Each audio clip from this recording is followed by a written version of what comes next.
नमस्कार, स्वागत है आपका हमारे चैनल में। मैं हूं आपके साथ शिखा कौशिका। चलते हैं हमारी कुछ खास रिपोर्ट की तरफ। राम जन्मभूमि पर इस वक्त पूरे विश्व में एक बड़ी खबर प्राण प्रतिष्ठा को लेकर दिखाई दे रही है। जहां बाबर शासनकाल के बाद राम का जन्मभूमि पर सिर्फ नाम रह गया था, वहीं आज हिंदुत्व, हिंदू और हिंदुस्तान को निवर्तमान सरकार ने इतिहास में सनातन को फिर से दोहराया है। इसी वर्ष 2024 में लोकसभा चुनाव भी है। क्या सियासत की गर्माहट विपक्षी दलों में दिखाई देगी? रामलला के वापसी के बाद यही मीडिया से वार्ता के दौरान बीजेपी कार्यकर्त्री रत्ना श्रीवास्तव ने कुछ मुद्दों पर क्या की बात, दिखाते हैं अपने दर्शकों को। बने रहिए हमारे साथ। एसटीवी में आपका स्वागत है। इस वक्त हमारे बीच में रत्ना श्रीवास्तव जी हैं, जो कि समाज सेविका हैं। हम आज बात करते हैं कि जिस तरीके से वो समाज सेवा में लगातार तत्पर रहती हैं और सक्रियता से इस वक्त राम मंदिर का जो स्थापना है, जो राम मंदिर के लिए लगातार इस वक्त बड़ी खबर दिखाई दे रही है। तो रत्ना जी हैं जो कि लगातार राम मंदिर के लिए अपना कार्यक्रम कर रही है, जो अच्छत को लेकर के या जो भी 22 तारीख को कार्यक्रम होना। तो रत्ना जी, जो हमारे दर्शक देख रहे हैं, उनको एक बार अपना परिचय दे दें। नमस्कार, मेरा नाम रत्ना श्रीवास्तव है। मैं ये समाज सेवा करने से पहले हाई कोर्ट में ज्वाइंट रजिस्ट्रार के पद पे कार्यरत थी और मैंने 2020 में स्वैच्छिक सेवानिवृत्त लिया और उसके बाद भारतीय जनता पार्टी ज्वाइन करी। इसके साथ साथ मैं बहुत सी सामाजिक संस्थाओं से जुड़ी हुई हूँ और समाज सेवा में लगी हुई हूँ। पहले भी मेरी इच्छा थी शुरू से समाज सेवा करने की, परंतु मुझे टाइम नहीं मिलता था। अब मुझे चूंकि टाइम मिल जाता है पूरी तरह से, इसलिए मैं इस कार्य को बड़ी मन से कर रही हूँ। अभी देखिए, राम जन्मभूमि का जो चल रहा है, इसमें हम लोगों ने अक्षत दरवाजे दरवाजे जाकर बांटना शुरू किया है और जो भी मंदिर है उसमें हमारे घर के पास या कोई घर से दूर भी है तो हमारा जो महिलाओं का जो संगठन है वो जाता है और मंदिरों की साफ सफाई पर पूरा हम लोग ध्यान दे रहे हैं कि 22 तारीख को उसमें अच्छी तरह से सजावट और पूजा करी जाए। तो और ये अभियान जो हम लोग चला रहे हैं, उसके साथ साथ हम लोग अभी से ही हम लोगों ने ये शुरू कर दिया है कि कहीं पे सुंदरकांड का पाठ रखा है, कहीं पे रामायण का पाठ रखा है और 22 तारीख को तो बहुत भव्य तरीके से हम लोग हर मंदिर में पूजा करवाने का प्रयास करेंगे।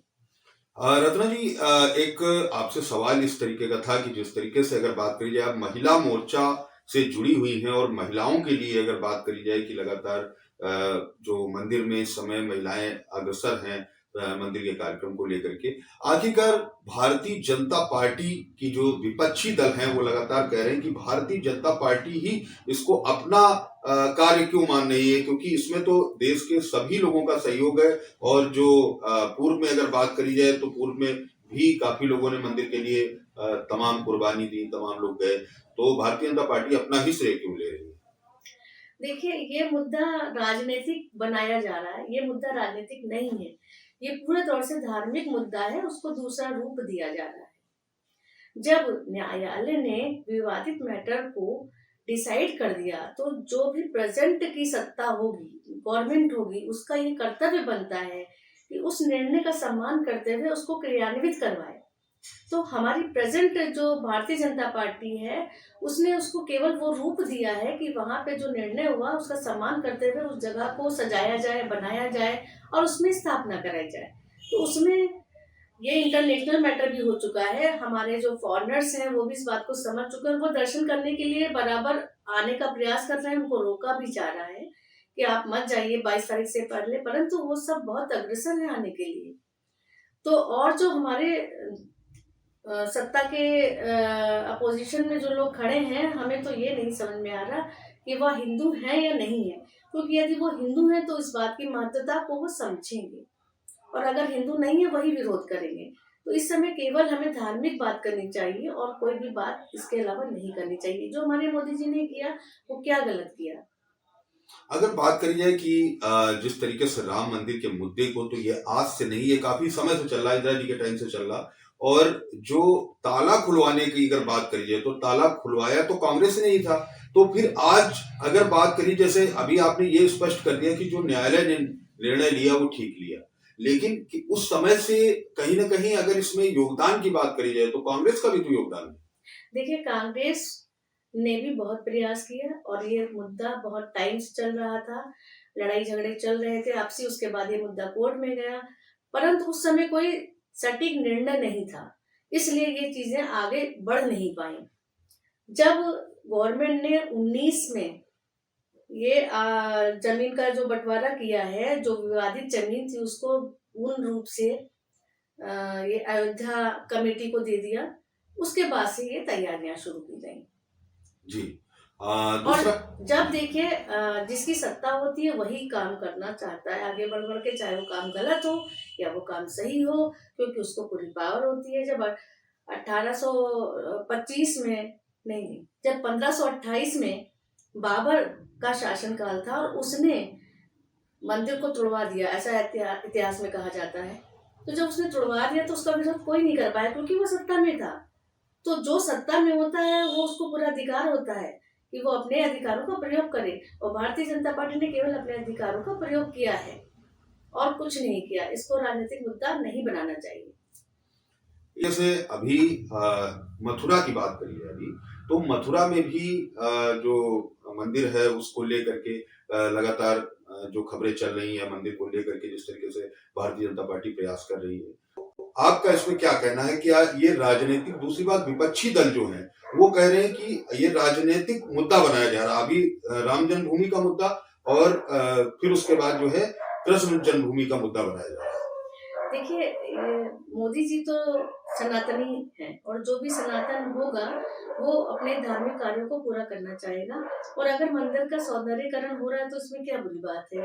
साफ सुथरे रास्ते सबको पसंद आते हैं, किसी को परेशानी ना हो वहां तक जाने में, दर्शन करने में। और इसके अलावा आप ये देखिए कि इसमें कितना लोगों को रोजगार मिल रहा है। अब राम जन्मभूमि जो बन रहा है, इतने सालों से मंदिर बन रहा है, वहां पे कितने लोगों को दुकानें खुलने का अवसर प्राप्त हो गया है, और जो मजदूर लगे हैं वो सालों से वहां पे उनको रोजी रोटी उनकी हो गई है। तो अब ये देखिए कि इसके साथ साथ उनको एक रोजगार भी तो दिया जा रहा है और सुंदरीकरण भी हो रहा है। तो इसमें क्या बुरी बात है। सनातन जो भी होगा वो अपने धर्म की रक्षा करने के लिए उसको और अच्छा से अच्छा बनाना चाहेगा। जी। दूसरी एक आखिरी सवाल आपसे ये है कि जिस तरीके से अगर बात करी जाए महिला सशक्तिकरण, जो भारतीय जनता, चूंकि आप महिला मोर्चा से जुड़ी हुई हैं और भारतीय जनता पार्टी से जुड़ी हैं, अगर भारतीय जनता पार्टी ने महिला सशक्तिकरण को लेकर उत्तर प्रदेश सरकार या भारत सरकार ने लगातार कदम उठाए हैं, तो जो हमारे दर्शक इसमें जुड़े हैं, कुछ ऐसे दर्शक हैं जो कि रूरल से हैं और अभी उनको पूरी तरीके से इसके कानून के बारे में नहीं पता है, तो कुछ, चूंकि आप महिलाओं के लिए काम करती हैं, महिला सशक्तिकरण के लिए भी काम करती हैं, महिला मोर्चा से आप जुड़ी हैं, तो हमारे जो दर्शक देख रहे हैं रूरल के जो महिलाएं हैं, उनको ऐसे कानून, ऐसे नियमों के बारे में एक बार बता देंगी तो उनको जानकारी भी होगी। देखिए, महिलाओं के लिए जो योगी जी हमारे, उनको सत प्रणाम, और हमारे मोदी जी को सत प्रणाम कि उन्होंने महिला जो भी कानून बनाए वो महिलाओं की सुरक्षा के ही बनाए हैं। चाहे वो 3 तलाक हो, चाहे वो गैस का मुद्दा हो, या कोई भी मकान का मुद्दा हो, हर एक उनकी सुरक्षा के लिए बनाया गया है। शौचालय के लिए जो बनाया गया है वो जो हमारी गांव की महिलाएं अब समझ चुकी हैं, जिनको इतनी परेशानी होती थी, तो इसमें वो खुद भी मोदी जी की बहुत तारीफें करती हैं। हमारी लोगों की संस्था जाती है वहाँ, उनको समझाती है कि आपका क्या क्या अधिकार है, उनको आप जल्दी से जल्दी प्राप्त करिए और बाहर निकलिए। चूल्हा चौका से ज्यादा वो लोग कुछ जानती नहीं थी। उनको हम लोग ले जाते हैं, दिखाते हैं कि देखिए ये भी आपके लिए सरकार ने किया, ये भी आपने किया, सरकार ने किया, आप इसका उपयोग करिए।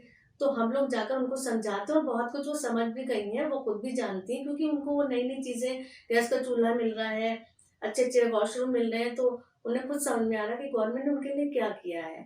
और जो 33% का मुद्दा है वो तो सभी जानते हैं कि गवर्नमेंट ने जो किया है वो हमारे भले के लिए ही किया है, कि अभी तक जो हमारा प्रतिशत कम था तो इसलिए औरतें अपनी बात को नहीं रख पाती थी संसद में।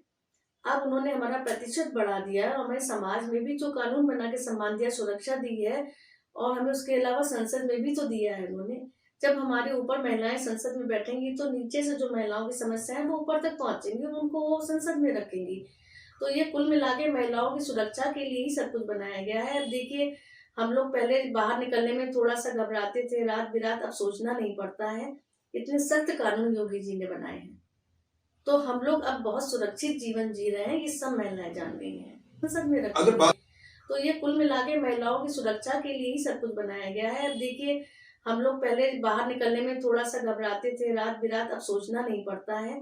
इतने सख्त कानून योगी जी ने बनाए हैं, तो हम लोग अब बहुत सुरक्षित जीवन जी रहे हैं, ये सब महिलाएं जान गई हैं।